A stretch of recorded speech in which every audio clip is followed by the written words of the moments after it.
I'm pleased to announce that version 5.2 is officially available. So let's look at what's new in 5.2. So first of all, if you're on the later versions of 5.1, you will see when you click on the help menu the file version number. And of course, for you, it'd say version 1.1.5.1.90 or 89 or something like that. And on yours, it'll probably say like check for updates. Now it'll say simply download newest update because that's what it was doing before. Is just downloads the newest update, and when it downloads, you can run it. Otherwise, if you're not on the newest update, when you go to my website, let me go back a page. You'll click on the race timing system side, and then click on the free trial button, and that gives you the newest update. And of course, here's when the last update was pushed out. I have not pushed out 5.2 officially yet. That'll be done after this video. But so 5.2, when that's available, the date will change, and you'll see that right here, this is the last time you've updated the software. So if those dates are different, that'll show you, oh, there's a new update available. Plus, if you've joined the users group page, then you should get an email notification, or at least have a website, a link you can check to see when a new update's available and what it includes. So, all right, so let's look at what's new in 5.2. So I'm going to try to make this as brief as I can. The biggest thing you'll see is tremendous speed improvements. So there's been a lot of work on optimizing the database and how the system handles transaction stuff going to and from. And so there's some things in before 5.2 that if you're timing a multi-thousand participant race or even a 1,000 participant race, if you're like importing split times that you captured out on the course or at the transition area of a triathlon or whatever, or if you're importing chip start times, or if you're posting results to run sign up, it used to be a 1-to-1 submission, 1-by-1 submission. Or if you're doing other things like creating a brand new database or migrating a database from before 5.1, we were using a SQL CE database, and that migration process to SQLite, because Microsoft has done away with SQL CE, then that migration process would take a little bit of time. Everything that used to be slow is now fast. So I think you'll be hard pressed to find something that takes more than 2 seconds to complete. So it's pretty exciting whenever you're used to having to wait. If you're doing a large race anyways, for 10 seconds or so for division results to build and show, or team results if you're doing a large cross-country race. So all these things are dramatically faster. Not only is the processing faster, but the new reporting engine that 5.2 uses is also faster at rendering those reports. And so everything, I think you'll notice a big speed improvement there. So that's most exciting. I don't have some races mocked up here to show you that, but when you dig into it, you'll see that everything's faster. So just a second ago, I mentioned the new reporting engine. So that's a pretty big deal in this update. And let me show you why. So let's say you pull up a race, and I'm going to pull up one of my favorite races, which is this Sillamore 25K and 50K race. And so when you pull up a race, you'll see now when you click on View Reports, you have a list of custom reports. And I'll explain what those are in a second. But this can be as many. You can add as many as you want. But let's just pull up one of the standard reports. Let's look at overall results. So when you click on overall results, you'll see that this looks different than the last one. And so for a few things you'll notice here is, first of all, you've got some new export options. So now you've got like HTML, XML. I'm not sure what all was in the previous reporting engine, but some new export options here.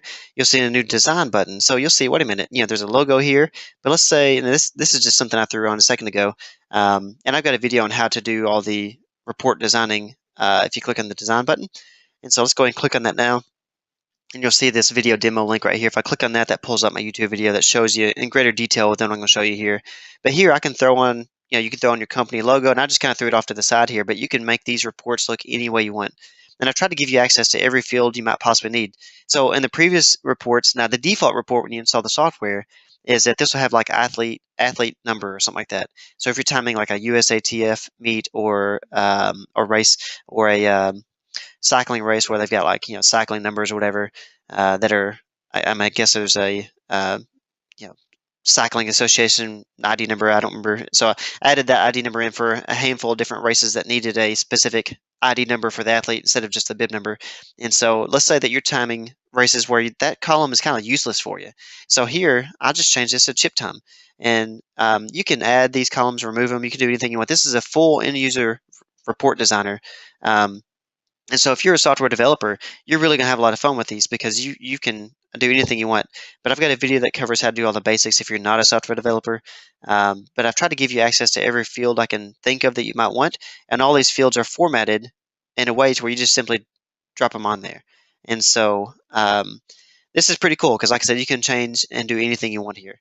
Um, all right, so that's the big thing with 5.2 is a full end user designer. You can make these reports look any way you want. If you want to list your series sponsors on here, or if you want to again remove a column or add a column or do whatever you want.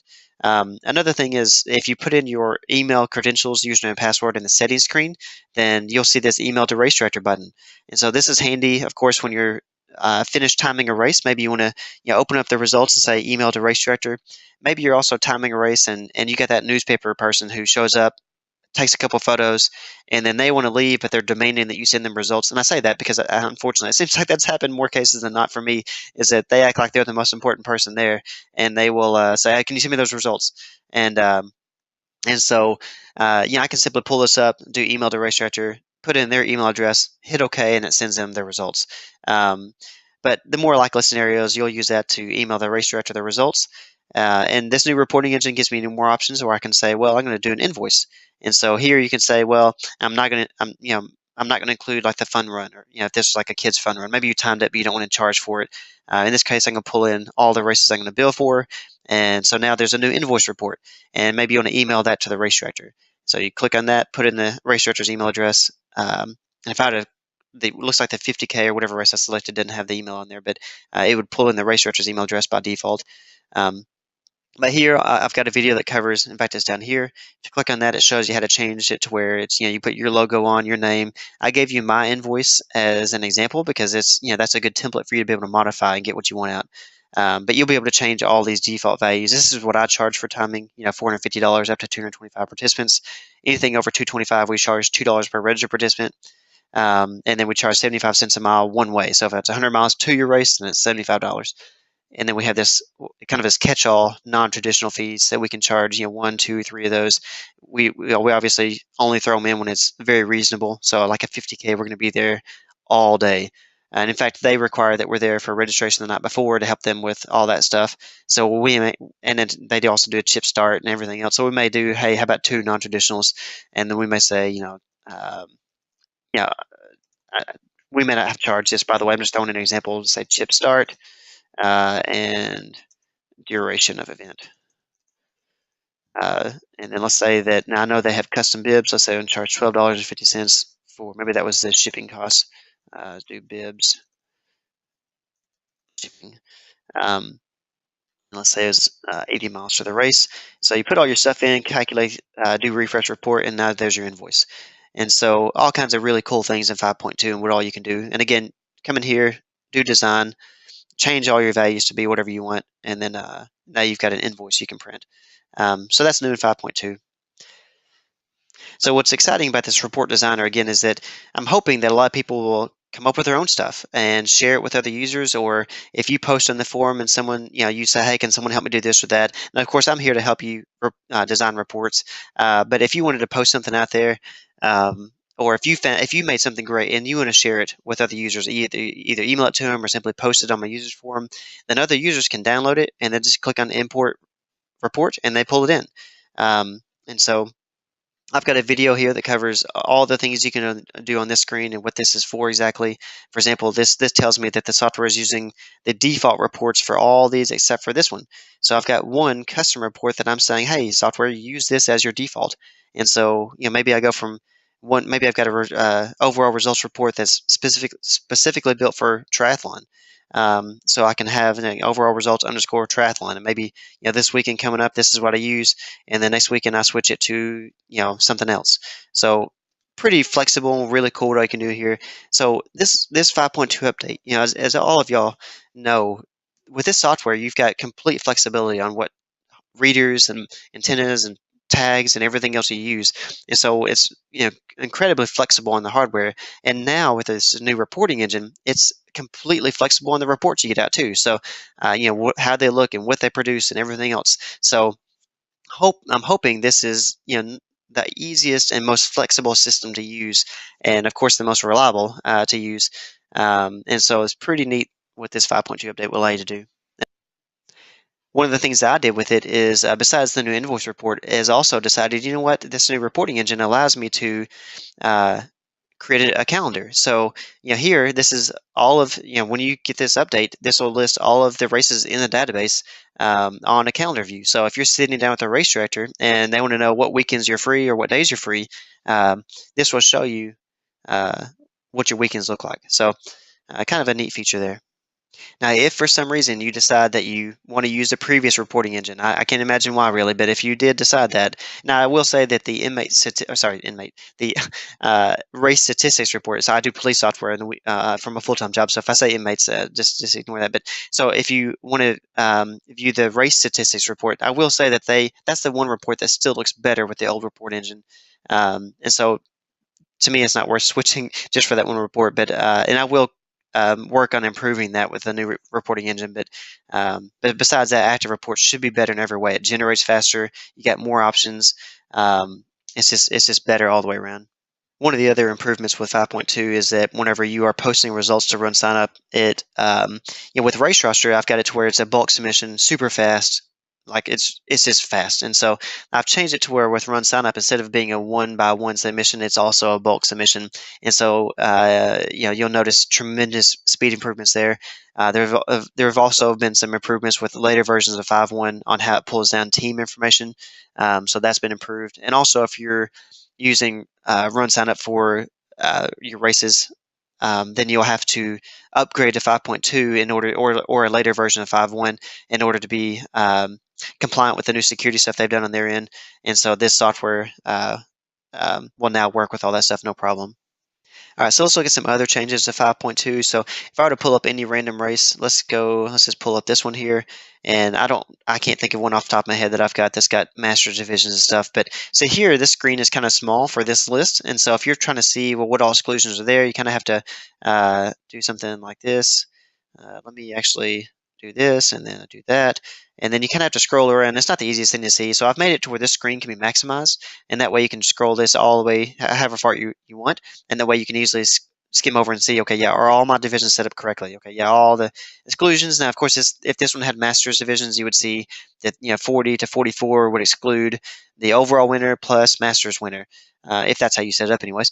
And so, and down here you may see it excludes overall winner, Masters winner, and uh, uh, Grand Masters winner or something like that. And then down here it would say like Senior Grand Masters winner. So you'd be able to see all your exclusions all listed out for each of these divisions. And so hopefully that makes it easier to see. Now, while you're on the screen too, if you had teams, for example, let me switch this to Road Team Scoring.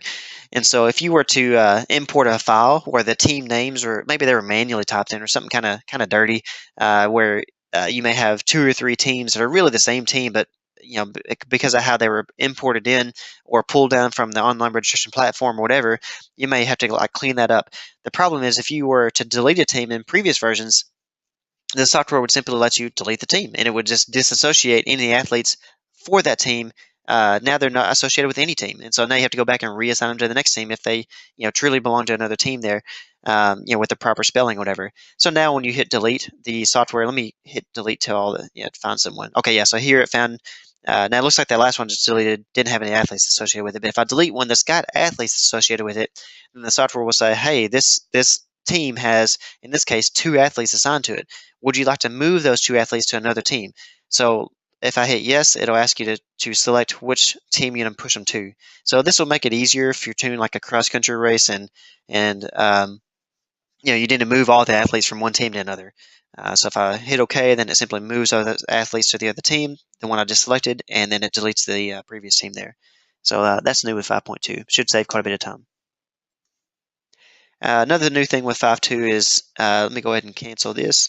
If I were to create a new athlete and I go over here to the first name column, as I type my name in, it'll automatically select the gender based on what was the last gender selected for that name the last time that name was put in. And so if I do, let's say, Marcia, then it picks female. If I go back and do Brian, of course, it picks male. So this is something that learns as it goes. And so if you've got a database, with quite a few races in it. Hopefully, in most cases, busy race morning, if you're the one handling registration and putting in paper registration forms, which I'm going to move this fall, and I should have done a long time ago. I'm going to use like tablets and computers where people register themselves. That way, just periodically, all I have to do now. This race isn't linked up with Race Roster or Run Sign Up, but if it was, then there'd be a sync option right here, and that way, maybe every 5 or 10 minutes, I just hit sync and it pulls in the entrance that the participants put in themselves, or they register on their phone or whatever. Um, and so I'm going to try to move to that option, but you're going to still have plenty of races or plenty of users here that use paper registrations. And so when it's race morning, this top part that's in the darker gray has to be right for the results to be right. And so hopefully this is a something that helps ensure, because sometimes I get in a rush and maybe the paper registration form, if the race themselves created it, it may be kind of hard to see where that gender is at. In the business of the day, mistakes happen. Hopefully, this will help ensure that the software is doing its job to everything it can to make sure that you don't put a mistake in. So that's new in 5.2. And on the clock screen, one thing you'll see, it's very minor here, but this is kind of important. Let me clear out these results here. F2, yes, I want to clear everything out. And so if you're timing a race, and let me go ahead and just start it and bump it up to a more realistic time here. So I'm going to put in some dummy stuff here. And since I put them in quickly, anything that's in yellow means that they're within a half a second of the previous finisher. So if you're doing like a cross-country race, that lets you know that that's a time that needs to be reviewed. So you see here, if I allow more than half a second, see those two are together. In fact, because I capture those real fast. So that's what that means. So one thing you'll see here is if you pull up the TV display, now this simply lists the finishers in finish order. It actually doesn't recalculate every time you do if you modify someone's time or if you were to manually put someone in. And so what I've done is I've added an option here that says reload after each cycle. And so if you were to switch this, let's say it was from gun to chip, then the times here will change. But the problem is it wasn't changing and recalculating the pace based on you switching back and forth and basing all the making every modification. So what it'll do is after it finishes cycling through, and when it starts back at number 1, it'll reload the results and do the correct placement. So that's what this option does here. So that's new in 5.2. All right, and there's many other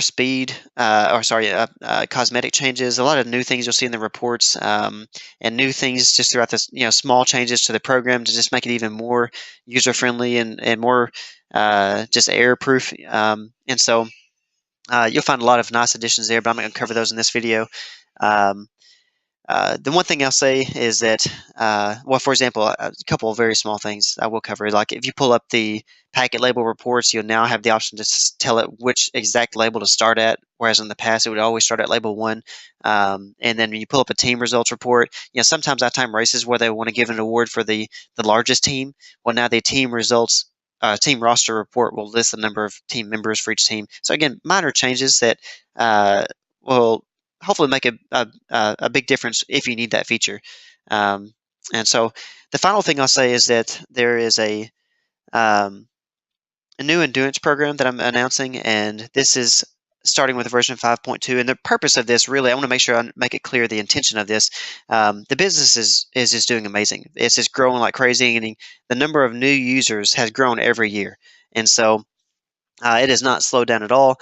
It's been a blast, a joy for me to offer this. And again, even if no users use it, or if everyone stopped tomorrow using it, I would continue to develop it because me and my crews need it. And that was almost every feature you see here. It's all about what do me and my crews need.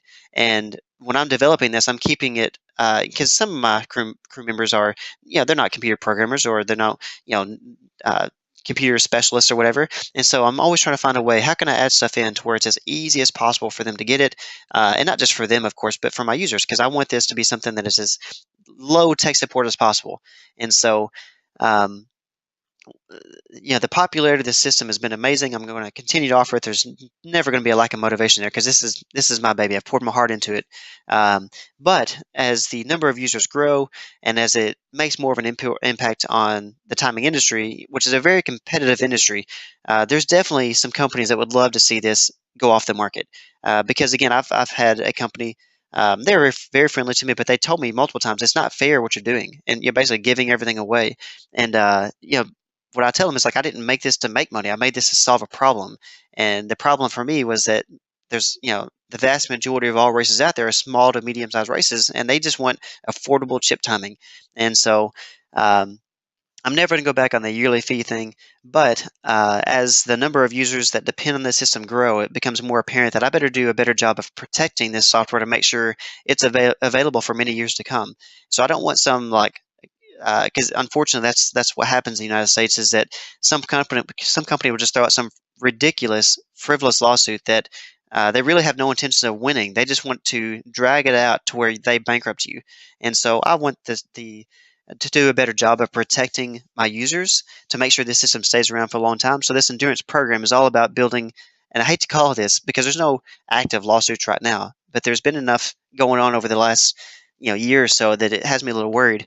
Um, that I want to build a defense fund to make sure that this business can protect itself, and I don't want the smallest gust of wind to blow it over. And so I've started this endurance program primarily for just again, it's the endurance program to make sure this thing's around for many years to come. And so, but I don't want to offer this as an intangible thing for you. I want to add some perks. Now, I've thrown this on here for now. It's going to be improved over quite a bit over the next few days. I announced this at the Run Sign Up Symposium on Wednesday of this week. So it's kind of very rudimentary right now, but over the next few days, you'll see some changes. But so what this is a program where it's a subscription. You can cancel anytime, of course. It's not required at all, but I am going to ask if you make money from this software. Yeah, because I've got some users that time just their race, and they're a race director. They time their one race a year, and that's it. And so I'm not going to ask them to pay anything. They don't really need the perks of what I'm about to list up before. But if you're a timer and you make money on this, it's something I would appreciate. It's not required, but I would appreciate if you contribute to it. And I'm going to give you back some perks to hopefully make it to where you say, oh, well, and that's well worth the money. And so besides, of course, knowing the program's going to be around for hopefully forever, for a very long time. Um, but I'm going to say, look, if you've subscribed for 2 years or more, I will replace your reader for free if it is damaged anyway. And of course, this is assuming you don't purposely break it. If I see there's a hammer size hole in the top of the reader, then I'm not going to replace your reader simply because you wanted a reader. This is a reasonable. I'm not going to be stingy either. If I take it apart, I'm going to ask you mail it to me. I'll do some testing, make sure it's something I can't simply fix and send back to you. But if it's like, yeah, this reader is just gone defective for some reason, I'll replace it. Now these readers have no moving components. It's like kind of like an SSD. They should just work, and they should work for many, many, many years. They're designed to be strapped onto a forklift or in a warehouse somewhere, rough conditions, and be just fine. Um, but if something happens, this is the most expensive piece of equipment. I'll replace it for free if you've subscribed for 2 years or more. And of course, if you are current on your subscription for the last 2 years. So another thing is I've bought Aero Live Results, so I can provide it for free for Endurance members. And then I'm also going to work on some third-party discounts where, like, let's say maybe if you need insurance for your timing company, well, then I've got a guy I'm working with. I'm expecting him to offer third-party discounts to Endurance members. And I'll work on adding more companies. If you want to buy, like, mat antennas from some other supplier, then I'll see, hey, can you offer some discount for my third-party, my Endurance members here? Um, and another thing is that the report designing. I can see that being an intimidating thing for a lot of users. And so, if you're an Endurance member, I'll do your report designing for free. You just send me your logo, send me your changes, and I'll do it. If you're not a member, we're going to ask for $100 because that's going to be an hour or so of my time or Justin's time, designing your reports and email them to you. And then if it's not perfect, it can be this back and forth here. So, Endurance members, I'll do that for free for you. And there's going to be other things I add to it, but that's an overview of the intention. Again, it's just to add a solid foundation for the business going forward.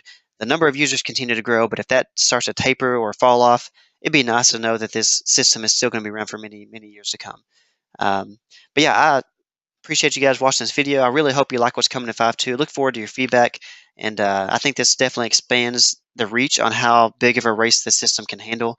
There's never been a number limit. There's no limitations to the software or the database. But when it comes to usability, I think you'll be more comfortable with larger races with 5.2 than any version before.